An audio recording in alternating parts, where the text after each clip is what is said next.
तो जानकारी हमको मिली कि हिमाचल प्रदेश में अब लॉटरी को लीगलाइज कर दिया गया है। बंद इसलिए की गई थी, बहुत सारे परिवार तबाह हुए, कई घर नीलाम हुए। भारतीय जनता पार्टी इस बात के लिए वचनबद्ध है कि इस प्रकार की कोई भी गतिविधि जो हमारे प्रदेश के बेरोजगारों को, युवकों को, युवतियों को, हमारे जनमानस को भ्रमित करने वाली चीज है, उसको हम नहीं चलने देंगे। हम कृत संकल्प। नमस्कार, यह है न्यूज 18 का डिजिटल प्लेटफॉर्म और मैं हूं जासमिन शर्मा। बात करेंगे हिमाचल प्रदेश में एक बार फिर से सरकार और विपक्ष आमने सामने हैं और इस बार लॉटरी सिस्टम को लेकर। हिमाचल प्रदेश में मुख्यमंत्री सुखविंदर सिंह सुक्खू की सरकार द्वारा हाल ही में लॉटरी प्रणाली यानी कि लॉटरी सिस्टम को दोबारा शुरू करने के फैसले का प्रदेश में जोरदार विरोध हो रहा है और विरोध विपक्ष ने सबसे पहले शुरू किया है। इस फैसले पर बीजेपी प्रदेश अध्यक्ष डॉक्टर राजीव बिंदल ने एक बाकायदा प्रेस कॉन्फ्रेंस कर सरकार की तीखी आलोचना की और पुनर्विचार करने की मांग की है। डॉक्टर राजीव बिंदल ने सरकार पर आरोप लगाया कि वो युवाओं को रोजगार देना तो दूर बल्कि उन्हें लॉटरी के खेल में उलझा रही है, जो न केवल समाज के लिए खतरनाक है बल्कि प्रदेश की परंपराओं और विकास की दिशा के लिए भी काफी खतरनाक है। डॉक्टर राजीव बिंदल ने यह कहा कि जब देश और पूरी दुनिया भर की सरकारें विकास और समृद्धि की ओर तेजी से कदम बढ़ा रही हैं, तब हिमाचल प्रदेश अपनी नैतिक और सामाजिक जिम्मेदारी भूलकर लॉटरी जैसे नशे और जुआ पर निर्भरता बढ़ाने की गलत दिशा में आगे बढ़ रहा है। उन्होंने स्मरण किया कि प्रदेश में लॉटरी को पहले भी बंद किया जा चुका है और इस बंदी के पीछे दो बड़े और अनुभवी मुख्यमंत्री, पूर्व मुख्यमंत्री प्रेम कुमार धूमल जो कि बीजेपी से थे और कांग्रेस के वीरभद्र सिंह का योगदान रहा है। दोनों नेताओं ने अपने कार्यकाल में लॉटरी की सामाजिक हानिकारिकता को देखते हुए इसे बंद किया था, ये डॉक्टर राजीव बिंदल ने कहा। साथ ही डॉक्टर राजीव बिंदल ने अपनी प्रेस कॉन्फ्रेंस में यह भी कहा कि लॉटरी के कारण कई परिवार बर्बाद हो गए थे। आर्थिक तंगी, मानसिक तनाव और आपसी कलह ने कई घरों को तबाह किया था। इसलिए लॉटरी को बंद किया गया था ताकि प्रदेश के सामाजिक ताने बाने को बचाया जा सके। लेकिन अब फिर से लॉटरी शुरू करने का कदम न केवल दुर्भाग्यपूर्ण है बल्कि ये सरकार की मुनाफाखोरी की रणनीति प्रदर्शित करता है, ये आरोप लगाया। प्रदेश की जनता को आर्थिक और सामाजिक संकट की ओर इस तरह लॉटरी सिस्टम धकेल सकता है। बीजेपी प्रदेश अध्यक्ष ने इस बंदी को पूरी तरह निरर्थक बताते हुए आरोप लगाया कि सुक्खू सरकार राज्य के लोगों को नशे के प्रति प्रवृत्त करने पर तुली हुई है। उन्होंने इस कथन का समर्थन करते हुए बताया कि प्रदेश के हाईवे और पीडब्ल्यूडी की जमीनों पर नियमों के विपरीत शराब के ठेके खुले हैं, जो कानूनी और सामाजिक तौर पर अनुचित है। इसके अलावा सरकार द्वारा भांग को वैध करने की चर्चा शुरू करना उत्तरदायित्वहीन और घातक है। उनका कहना था कि ऐसी नीतियां युवा पीढ़ी को नशे की लत में फंसाने के साथ साथ प्रदेश की सामाजिक व्यवस्था को कमजोर कर रही हैं। राजीव बिंदल ने हिमाचल प्रदेश की कांग्रेस सरकार पर और भी निशाना साधा। उन्होंने कहा कि सरकार के खिलाफ आवाज उठाने वालों पर एफआईआर दर्ज की जाती है। कर्मचारी जो खुलकर अपनी राय प्रकट करते हैं उन्हें ट्रांसफर किया जाता है या फाइलें खोलने जैसे दमनात्मक कदमों का सामना करना पड़ता है। सड़क पर प्रदर्शन कर रहे लोगों के खिलाफ मुकदमे बनाना और राजनीतिक प्रतिद्वंद्वों पर झूठे मामले दर्ज कराना इस सरकार द्वारा अपनाई गई मुख्य रणनीतियों में से एक है, ये कहकर बीजेपी प्रदेश अध्यक्ष डॉक्टर राजीव बिंदल ने निशाना साधा। दरअसल मामला सिर्फ लॉटरी सिस्टम को दोबारा शुरू करने का था, लेकिन बाकायदा उन्होंने जिस तरह से प्रेस कॉन्फ्रेंस की उसमें कांग्रेस पर जमकर निशाना साधा। हालांकि लॉटरी सिस्टम प्रदेश में भी लागू नहीं किया गया, इसको लेकर सरकार सिर्फ विचार कर रही है। विचार करने से पहले ही बीजेपी की इस पर प्रतिक्रिया आ गई है, विपक्ष की प्रतिक्रिया आ गई है। नेता प्रतिपक्ष ने भी इस पर अपना बयान जारी किया है और इसे बेहद दुर्भाग्यपूर्ण करार दिया है और राजीव बिंदल ने जो निशाना साधा वो आपको बता रहे हैं। इसके खिलाफ उन्होंने सिरमौर जिले में हाल ही में हुई घटनाओं का जिक्र भी किया। यहां स्वतंत्रता दिवस के दौरान तिरंगे की आड़ में 72 लोगों के खिलाफ देशद्रोह के गंभीर आरोप लगाकर उन पर मुकदमे दर्ज किए गए। जिस तरह से डॉक्टर राजीव बिंदल ने कहा कि जो भी समुदाय या जो भी लोग सरकार के खिलाफ आवाज उठाते हैं उनके ऊपर मुकदमे दर्ज कर दिए जाते हैं। इसमें से एक व्यक्ति जेल में बंद है, लेकिन उसे जमानत देने से इनकार किया जा रहा है। इस प्रकार की कार्रवाई से लोगों के घरों और परिवारों की देखभाल मुश्किल हो गई है और वो न्याय पाने के बजाय कारावास की दौड़ में फंसे हुए हैं। इन गंभीर आरोपों के बाद बिंदल ने स्पष्ट किया कि भाजपा सरकार आने पर यह दमनकारी रवैया समाप्त होगा। उन्होंने ऐलान किया कि बीजेपी 6 अगस्त को मंडी में इस लॉटरी सिस्टम के फैसले के खिलाफ एक विशाल धरना प्रदर्शन भी करेगी, जिसमें सरकार की कुछ गलत नीतियों के खिलाफ व्यापक जन आंदोलन भी होगा। उनका दावा था कि केंद्र द्वारा पिछले 3 वर्षों में हिमाचल प्रदेश को कुल 7,513 करोड़ रुपए की मदद दी गई है, जिसमें 2,388 करोड़ रुपए सीधे केंद्र से राज्य को मिले हैं।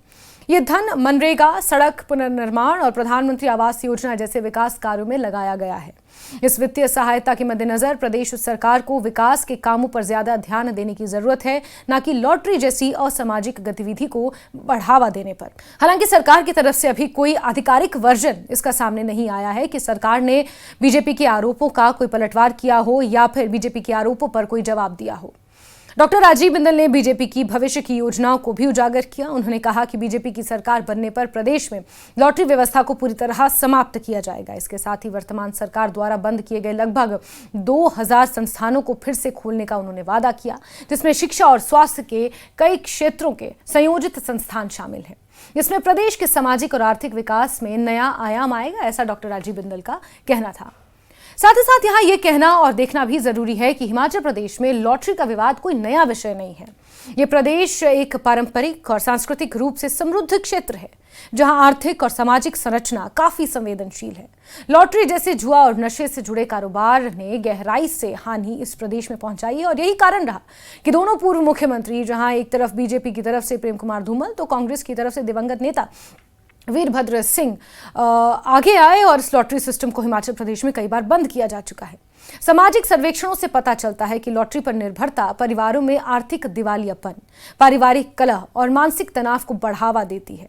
हिमाचल प्रदेश के कई जिलों में, खासकर ग्रामीण और पहाड़ी इलाकों में पिछले दशकों में लॉटरी के कारण हुए संकटों का दस्तावेजीकरण भी किया गया है। पूर्व में जब हिमाचल सरकार ने लॉटरी बंद की थी, तब प्रदेश में सुधार की दिशा में कदम भी बढ़े थे। बेरोजगारी, युवाओं की आर्थिक स्थिति और सामाजिक समरसता को लेकर जो योजनाएं संचालित की गईं, वो लॉटरी या जुए के दुष्प्रभावों को कम करने में कारगर साबित हुई। उदाहरण के लिए मुख्यमंत्री स्वावलंबन योजना जैसे स्वरोजगार के कार्यक्रमों ने युवाओं को रोजगार के वैकल्पिक अवसर प्रदान किए। हालिया आंकड़ों के अनुसार इस योजना के तहत 2 वर्षों में लगभग 6000 स्वरोजगार प्रोजेक्ट्स को वित्तीय सहायता दी गई, जिससे युवाओं को अपनी आर्थिक स्थिति सुधारने में मदद मिली। और इसी प्रकार शिक्षा एवं स्वास्थ्य के क्षेत्र में भी सुधार हो रहा है, जिससे सामाजिक विकास की गति बढ़ी है। इसके विपरीत वर्तमान सरकार के लॉटरी को दोबारा शुरू करने के निर्णय से विशेषज्ञ चिंतित हैं। ये माना जा रहा है कि रोजगार की स्वरोजगार के अवसरों को बढ़ाने के बजाय सरकार ऐसी नीतियां अपना रही है जो युवाओं के लिए हानिकारक साबित हो सकती हैं। स्वरोजगार योजना के बजट में 80 करोड़ रुपए आवंटित किए जाने के बावजूद रोजगार सृजन अपेक्षित गति से आगे नहीं बढ़ पा रहा है। ऐसे में लॉटरी को बढ़ावा देने का फैसला पदाधिकारियों के संवेदनहीन दृष्टिकोण को भी दर्शाता है। राजनीतिक समीकरणों के लिहाज से बीजेपी प्रदेश अध्यक्ष का ये विरोध कांग्रेस सरकार के अनुमोदित नीतियों के खिलाफ एक बड़ा संदेश भी है। बीजेपी का मानना है कि प्रदेश के लोगों की प्रगति के लिए विकास और समृद्धि के मार्ग पर चलना जरूरी है, न कि सामाजिक दुश्मन जैसे लॉटरी के खेल को प्रोत्साहित करना। बीजेपी के पूर्व मुख्यमंत्री प्रेम कुमार धूमल और कांग्रेस के पूर्व मुख्यमंत्री दिवंगत वीरभद्र सिंह द्वारा लागू की गई लॉटरी बंदी की विरासत को वो सहेजना चाहते हैं। बिंदल के द्वारा उठाए गए आरोपों में यह भी शामिल है कि प्रदेश में न केवल लॉटरी बल्कि शराब नीति में भी सरकार ने नियमों का उल्लंघन किया है। हाईवे और महत्वपूर्ण रस्तों पर शराब ठेके खोले गए हैं, जो दुर्घटना और सामाजिक पिछड़ापन बढ़ाने वाला है। इसके अलावा सरकार द्वारा भांग को वैध करने की संभावना को लेकर भी असंतोष है, जो प्रदेश की सामाजिक संरचना के लिए एक चुनौती हो सकती है। स्वास्थ्य और शिक्षा क्षेत्र में हुए नुकसान को लेकर भी बिंदल ने चिंता जताई है और दावा किया है कि सरकार ने पिछले कुछ वर्षों में लगभग 2000 संस्थान बंद किए हैं, जिनका जल्द से जल्द पुनः संचालन सतत विकास के लिए आवश्यक है। राजनीतिक विरोध प्रदर्शन की योजना भी बनाई गई है, जिसमें 6 अगस्त को मंडी में एक विशाल धरना प्रदर्शन शामिल है। ये दर्शाती है कि प्रदेश में इस मुद्दे पर राजनीतिक टकराव बढ़ सकता है। प्रदेश की जनता भी न केवल सरकार की आर्थिक और सामाजिक नीतियों पर सवाल उठा रही है, बल्कि सरकार के दमनकारी रवैये से भी जो बुद्धिजीवी वर्ग है वो चिंतित है। कारोबारी और सामाजिक संगठनों द्वारा भी इस मुद्दे पर चर्चा हो रही है, जो सरकार के निर्णय की स्थिरता पर प्रश्न खड़े करता है। सामाजिक और आर्थिक परिस्थिति के दृष्टिकोण से देखा जाए तो ये समय हिमाचल प्रदेश के लिए महत्वपूर्ण है। इतनी बड़ी आपदा हिमाचल प्रदेश में आई है। हिमाचल प्रदेश के कई जिले ना जाने कितने साल पीछे चले गए हैं। ऐसे में प्रदेश की युवा शक्ति को सशक्त करने के लिए स्वरोजगार योजनाएं और शिक्षा स्वास्थ्य में सुधार प्राथमिकता होनी चाहिए। इसके लिए राजनीतिक इच्छा शक्ति के साथ साथ पारदर्शिता एवं समावेशी विकास की रणनीति जरूरी है। लॉटरी जैसी असामाजिक गतिविधि का समर्थन न केवल युवाओं को गुमराह करेगा बल्कि प्रदेश की सामाजिक बनावट को भी कमजोर करेगा। अंत में इस विषम स्थिति में प्रदेश सरकार को यह चाहिए कि वो एक व्यापक सामाजिक, आर्थिक और राजनीतिक हितों को ध्यान में रखते हुए लॉटरी संबंधी अपने निर्णय पर पुनर्विचार करे। साथ ही युवाओं के लिए रोजगार सृजन, स्वरोजगार को बढ़ावा, शिक्षा और स्वास्थ्य क्षेत्र को मजबूत करना उनके विकास के लिए आवश्यक कदम है। प्रदेश के समस्त राजनीतिक दलों, सामाजिक संगठन और जनता को मिलकर प्रदेश की तरक्की के लिए सकारात्मक चर्चा और प्रयास करने चाहिए ताकि हिमाचल प्रदेश का नाम एक विकासशील, समृद्ध और खुशहाल राज्य के रूप में उज्जवल हो सके। अब इस विषय में आगे स्थिति कैसी होती है ये आने वाला समय बताएगा, परंतु ये निश्चित है कि लॉटरी को लेकर चल रहे विवाद ने प्रदेश की राजनीति, समाज और अर्थव्यवस्था को गहराई से प्रभावित पहले भी किया और आगे ना करे, इसको लेकर विचार करने की जरूरत है। बहुत जल्द मॉनसून सत्र शुरू होने वाला है और देखना होगा कि मॉनसून सत्र में अब किन किन मुद्दों पर सत्ता पक्ष और विपक्ष के बीच रार होती है या फिर वाकई जनता के मुद्दों पर सार्थक चर्चा।